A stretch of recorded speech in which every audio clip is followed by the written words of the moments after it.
Hi, ഈ ഒരു വീഡിയോയിൽ ഞാൻ പറയാൻ പോകുന്നത് നമ്മുടെ ചാനലിനെക്കുറിച്ചുള്ള ഒരു അപ്ഡേറ്റ് ആണ്. എന്താ സംഭവം എന്ന് വെച്ച് കഴിഞ്ഞാൽ, നമ്മുടെ ചാനലിൽ വന്നിട്ട് ഇതിന് മുൻപായിട്ട് നമ്മൾ ഇട്ടിരിക്കുന്ന ഓരോ വീഡിയോയുടെ ഡ്യൂറേഷൻ 20 മിനിറ്റ്, 25 മിനിറ്റ്, 30 മിനിറ്റ്, 35, 40, 45 ഇങ്ങനെ പൊയ്ക്കൊണ്ടിരിക്കും. പക്ഷേ ഇനി മുതൽ കുറച്ച് നാളത്തേക്ക് വന്നിട്ട് നമ്മുടെ ചാനലിൽ വരുന്ന ഓരോ വീഡിയോസിൻ്റെ ഡ്യൂറേഷൻ കുറവായിരിക്കും. അതായത് 10 മിനിറ്റ്, 9, 10, 11 മിനിറ്റ് ഈ ഒരു റേഷ്യോയിലായിരിക്കും നമ്മുടെ ചാനലിൽ വരുന്ന ഓരോ വീഡിയോയുടെയും ഡ്യൂറേഷൻ. ഇതിനുള്ള കാരണം എന്താണെന്ന് വെച്ച് കഴിഞ്ഞാൽ, നമ്മൾ വന്നിട്ട് റീസെൻ്റായിട്ട് ഇട്ടൊരു വീഡിയോ ഇല്ലേ, ലാസ്റ്റ് ഇട്ട വീഡിയോ, അതിൽ വന്നിട്ട് 35 മിനിറ്റ് ഡ്യൂറേഷൻ ഉണ്ടായിരുന്നു.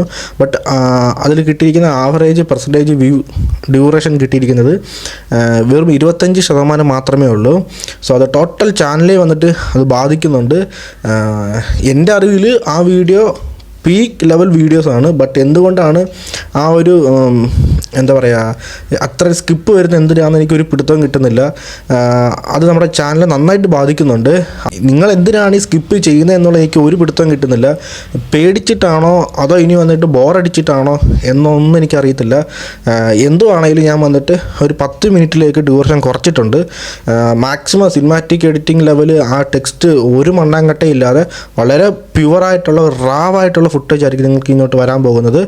കാരണം ഒരിടത്തിൽ നിങ്ങൾക്ക് ബോറടിക്കാൻ പാടില്ല എന്നുള്ള ഒരു തോട്ടിലാണ് ഞാൻ വന്നിട്ട് അത് ഒരു കംപ്രസ് ചെയ്ത് വെക്കത്തല്ലേ, എല്ലാം വേണ്ട സാധനം മാത്രം വച്ചുകൊണ്ട് ആവശ്യമില്ലാത്ത എല്ലാം തന്നെ റിമൂവ് ആക്കിയിരിക്കുകയാണ്. ആവശ്യമില്ലാത്തതല്ല ആക്ച്വലി, അത് എൻ്റെ പെർസ്പെക്റ്റീവിൽ വന്നിട്ട് സിനിമാറ്റിക് രീതിയിൽ വന്നിട്ട് നിങ്ങൾക്കൊരു ഫീൽ, ഒരു എക്സ്പീരിയൻസ് നിങ്ങൾക്ക് കിട്ടാൻ വേണ്ടിയിട്ടാണ് ഞാൻ അത്രയും എഫേർട്ട് ഇട്ട് എഡിറ്റ് ചെയ്യുന്നത്. ബട്ട് അതിനും കാര്യമില്ലെന്ന് മനസ്സിലായി. അതുകൊണ്ടാണ് ഈ ഒരു മാറ്റം. 10 മിനിറ്റേ ഉള്ളൂ, വെറും 10 മിനിറ്റേ ഉള്ളൂ. മാക്സിമം വീഡിയോ സ്കിപ്പ് ചെയ്യാതെ വീഡിയോസ് കാണുക. എൻ്റെ ഗസ് കറക്റ്റ് ആണെങ്കിൽ നമ്മളായിരിക്കും ലോകത്തിലെ തന്നെ ആദ്യത്തെ യൂട്യൂബർ, ചാനലിൻ്റെ ആ ഒരു ലെവൽ ഡൗൺഗ്രേഡ് ചെയ്യുന്ന ആദ്യത്തെ യൂട്യൂബർ നമ്മൾ തന്നെ ആയിരിക്കും. കാരണം ഓരോ ചാനലും വന്നിട്ട് ഡ്യൂറേഷൻ ഓരോ വീഡിയോ കഴിയുമ്പോഴും ഇത്ര നാളുകൾ കഴിയുമ്പോഴത്തേക്ക് ഇൻക്രീസ് ചെയ്തുകൊണ്ടിരിക്കുമ്പോൾ, അതിൻ്റെ എഡിറ്റിംഗ് കൂട്ടിക്കൊണ്ടിരിക്കുമ്പോൾ, മികവുകൾ കൂട്ടിക്കൊണ്ടിരിക്കുമ്പോൾ നമ്മൾ നേരെ ഓപ്പോസിറ്റ് കുറച്ചുകൊണ്ടിരിക്കുകയാണ്. ഡ്യൂറേഷൻ കുറച്ചുകൊണ്ടിരിക്കുകയാണ്, എഡിറ്റിംഗ് സ്കിൽസ് കുറച്ചുകൊണ്ടിരിക്കുകയാണ്.